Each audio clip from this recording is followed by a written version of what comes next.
আলহামদুলিল্লাহ ফার্মের সবগুলো মুরগি আজকে বিক্রি হয়ে গেল। শুধুমাত্র 2-3টা রাখছি নিজেদের খাওয়ার জন্য। আমাদের টোটাল 400 পিস মুরগি ছিল। আমি আপনাদের আজকে একটা ধারণা দিব যে 400 পিস মুরগিতে কত পরিমাণ লাভ হতে পারে বা কিরকম খরচ পড়তে পারে, যাতে আপনারা যারা উদ্যোক্তা আছেন বা নতুন করে শুরু করতে চান তারা একটা আইডিয়া নিতে পারেন। আমার 500 পিস ক্যাপাসিটি সেট করতে প্রায় খরচ হয়েছে 80,000 টাকার মতো, এবং আমার মুরগির পিছনে ইনভেস্ট ছিল অলমোস্ট 80,000 টাকা। কিন্তু একটা মজার বিষয় হলো, সত্যি বলতে আমার কাছে 1,60,000 টাকার এই প্রজেক্টের মধ্যে আমার কাছে 18 থেকে 20,000 টাকার মতোই ছিল। আর বাকিটা আল্লাহ কোনো না কোনো উপায়ে মিলিয়ে দিয়েছেন, কারণ আমি বিশ্বাস করি আল্লাহ অবশ্যই উত্তম পরিকল্পনাকারী। আর যে চেষ্টা করে আল্লাহ তার সাথেই সাহায্য করে। আপনি চেষ্টা করতে পারেন, বাকিটা আল্লাহর হাতে। আমি রিস্ক নিতে পারছি জন্য আমি ইনশাল্লাহ এবং আলহামদুলিল্লাহ এখন পর্যন্ত পুরো প্রজেক্টের সফলভাবে পরিপূর্ণ করতে পারছি। আমার সবগুলো মূল গাছটি বিক্রি হয়ে গেছে, এই জন্য আল্লাহ দরবারে জানাই লাখ লাখ শুকরিয়া, আলহামদুলিল্লাহ। আপনারাও চাইলে চেষ্টা করতে পারেন।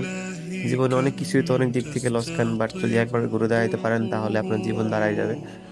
এই উদ্দেশ্য এরকম রিস্ক নিয়ে হলেও একবার চেষ্টা করে দেখতে পারেন যে কি হয় আসলে। টাকা কোনো ম্যাটার না, টাকা হয়তো আজ আসবে কাল যাবে। আপনি টাকা পাই রক্ত বেচে হলেও টাকা পরিশোধ করতে পারবেন, কিন্তু আপনি রক্ত বেচে জীবনে একটা সময় গিয়ে জীবন চালাতে পারবেন না। এখন আপনি যদি রিস্ক নেন, ওরা আস্তে আস্তে আপনি পরিশোধ করার আপনার কাছে ওরকম ক্যাপাবিলিটি থাকবে এবং হাতে পর্যাপ্ত সময় থাকবে। বাট এমন একটা সময় গিয়ে দাঁড়াবেন যখন দেয়ালে পিঠ থেকে যাবে, কিন্তু আপনার হাতে কোনো সময় থাকবে না। তো ওই সময়ের আগে নিজে নিজে তৈরি করেন এবং সৎ স্বাবলম্বী হওয়ার চেষ্টা করেন, কারণ কোরআনে হাদিসে আছে এবং বড় বড় আলেম ওয়ালারা বলতেছে, শেষ জামানায় এসে নিজেকে যত বেশি স্ট্রং এবং স্বাবলম্বী করতে পারবেন, ততই আপনি মানসিকভাবে শারীরিকভাবে স্ট্রং থাকতে পারবেন, ততই আপনার জন্য মঙ্গলজনক হবে। তো আলহামদুলিল্লাহ আমার সবকিছু ঠিকঠাক ছিল। সবকিছুর জন্য আল্লাহ দরবারে আবারও শুকরিয়া, আলহামদুলিল্লাহ। সবাই আমাদের জন্য দোয়া করবেন, আল্লাহ যাতে আমাদের সবকিছুতে বারাকা দান করে। সবাই ভালো থাকবেন। আল্লাহ হাফেজ। আসসালামু আলাইকুম।